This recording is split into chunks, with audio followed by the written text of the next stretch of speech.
Hello boss, నమస్తే. అయితే ఈరోజు సండే కదా, మీకు నచ్చిన ఫుడ్ వండుకొని తింటూ ఎంజాయ్ చేస్తూ ఉన్నారా? సో తిండి ప్రియులకు, ఆ బాగా మంచి ఫుడ్ని ఎక్స్పీరియన్స్ చేద్దాం అనుకున్న ప్రియులకు నేను ఒక మంచి ప్లేస్ తీసుకొచ్చాను.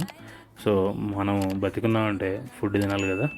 ఆ ఫుడ్ అదే ఇదే ఏదో ఒకటి తింటే ఎట్లా, మనకు నచ్చిన ఫుడ్ తినాలి కాబట్టి అలా ఎక్స్ప్లోర్ చేయడానికి ఆఫీస్ అయిపోయిన తర్వాత మా కొలీగ్స్ని వేసుకొని ఇలా డిఎల్ఎఫ్ స్ట్రీట్ల మీద పడ్డాం అనమాట. ఈ డిఎల్ఎఫ్ తెలియని వాళ్ళు అంటే ఎవరు ఉండరు.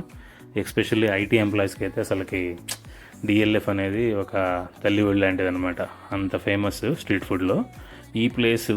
యూ నేమ్ ఇట్, మీరు చైనీసా, జాపనీసా, లేకపోతే north India, south India, Konaseema, Rayalaseema, Andhra, ఏదైనా మీకు దొరుకుతుంది. తెలంగాణ డిషెస్ ఏంటిది అన్నీ దొరుకుతాయి. నేను మా కొలీగ్స్ని వేసుకొని వచ్చేసా. సో ఈయనేమో మా మేనేజరు, వానేమో మావాడేమో మా కొలీగు. సో అలా కలుసుకుంటా అలా ఈ స్ట్రీట్ ఫుడ్లోకి ఎంటర్ అయిపోయాము. ఈ స్ట్రీట్ ఫుడ్ ఎక్కడ ఉంటుందంటే, మీరు డిఎల్ఎఫ్ థర్డ్ గేట్ ఆపోజిట్లో, డివైడర్ ఆపోజిట్లో ఉంటుంది ఇది. కొన్ని ఫుడ్స్ అయితే చాలా బాగున్నాయి, కొన్ని అయితే అవసరం లేదు అనిపించాయి. దాంట్లో మంచిగా ఫస్ట్ అనిపించింది మాత్రం కోవా బొబ్బట్లు. ఈ కోవా బొబ్బట్లు మేము ట్రై చేసాము. సో నార్మల్గా అయితేనేమో ఈ రేట్లు, ఒకటేమో 25, ఒకటేమో 30 రూపీస్. సో గ్యాస్ క్రైసిస్ వల్ల, ప్రజెంట్ సిచ్యువేషన్ వల్ల రేట్లు పెంచేశారు. నేను వింటానే ఉన్నాను కానీ బట్ ఎక్కడ వేరే దగ్గర ఎక్కడ నేను ఎక్స్పీరియన్స్ చేయలేదు. ఈ స్ట్రీట్ ఫుడ్లో అయితే పక్కా ఎక్స్పీరియన్స్ చేశాను. రేట్లు పెరిగి పాపం వాళ్ళ అవస్థలు కూడా ఉన్నాయి. బట్ ఓకే, కన్సిడర్ చేయొచ్చు. ఎందుకంటే ఇప్పుడున్న నార్మల్ గ్యాస్లే మనకు ఇంట్లో దొరకట్లేదు. నిజంగా చెప్పాలంటే మా గ్యాస్ అయిపోయి మేము ఆల్మోస్ట్ ఒక 2 వీక్స్ 10 డేస్ వెయిట్ చేసిన తర్వాతనే మాకు ఇచ్చారు. ఈ ఫుల్ గీయేసి ఇస్తాడు, చాలా బాగుంటుంది. కోవా బొబ్బట్లు అయితే మస్ట్ ట్రై అని చెప్పొచ్చు. నేనైతే రికమెండ్ చేస్తాను. 35 rupees each piece. You can give it a try. దాని తర్వాత సూపర్ డెలీషియస్గా ఉన్న అప్సరా బాదం పాలు. ఈ బాదం పాలు ఫస్ట్ స్టార్టింగ్లో కోవా వేస్తాడు, ఒక 2 స్పూన్స్. దాని తర్వాత బాదం పాలు పోసి దాని మీద మళ్ళా కోవా పెట్టిస్తాడు. సూపర్ డెలీషియస్గా ఉంది, అసలుకి చాలా చాలా బాగుంది. మీరు మస్ట్ ట్రై అని చెప్తాను నేనైతే ఈ అప్సరా బాదం పాలని.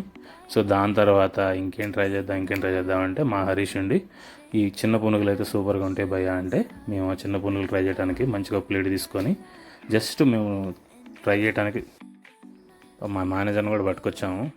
తీసుకొని వచ్చి ట్రై చేయని చెప్తున్నాం. ప్రతి ఒక్కటి తీసుకుంటున్నా, వేస్తూనే ఉన్నాము.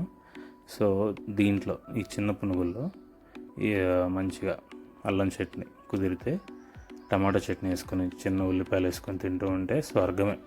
బట్టు వేడిగా ఉండాలి. సో ఇంకొక లాస్ట్ ప్లేస్కి వచ్చేసాం. ఇదే పల్లెటూరు రుచులు.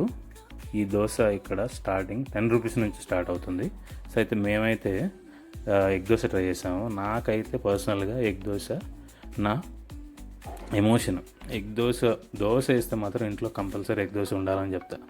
అలాంటి పర్సన్ నేను. మా వాడిని ట్రై చేయమని చెప్పా, ట్రై చేసి చెప్తున్నాడు, చాలా బాగుందంట.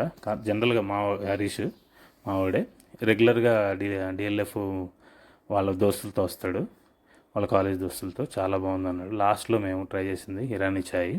ఫ్రాంక్గా చెప్పాలంటే అంత గొప్పగా ఏం లేదు. మావాడు అన్నాడు మన ఆఫీస్లోనే బాగుంటుందిరా అన్నాడు. మేము కూడా నవ్వుకొని కాసేపు ఎట్నో పెట్టదని. అది మేము ట్రై చేసిన ఈ 4 థింగ్స్. మీకు కనుక వీడియో నచ్చితే కంపల్సరీ లైక్, షేర్, కమెంట్ చేయండి. సో లాస్ట్లో ఒక జోక్ చెప్తాను కదా, అదేంటంటే చూసారా, మేము ముగ్గురు యూనిఫామ్లు వచ్చాము. ఈ యూనిఫామ్లు చూసి మా వాడికి లాస్ట్కి తట్టిన థింగ్ ఏందో తెలుసా? మంచిగా ఉన్నాం భయ్య, మనం కలెక్షన్ ఏజెంట్ లాగా, మార్కెటింగ్ ఎగ్జిక్యూటివ్ లాగా ఉన్నాము, భలే చూజ్ చేసుకొని మరీ యూనిఫామ్లో ఉన్నప్పుడు తెచ్చావు అని నవ్వుకుంటా తిట్టుకుంటా అలా స్ట్రీట్ ఫుడ్ ఎంజాయ్ చేసుకుంటా మా జర్నీ అయితే ముగించాము. సో మీకు కనుక కంపల్సరీ వీడియో నచ్చితే మాత్రం లైక్ చేయండి, కమెంట్ చేయండి.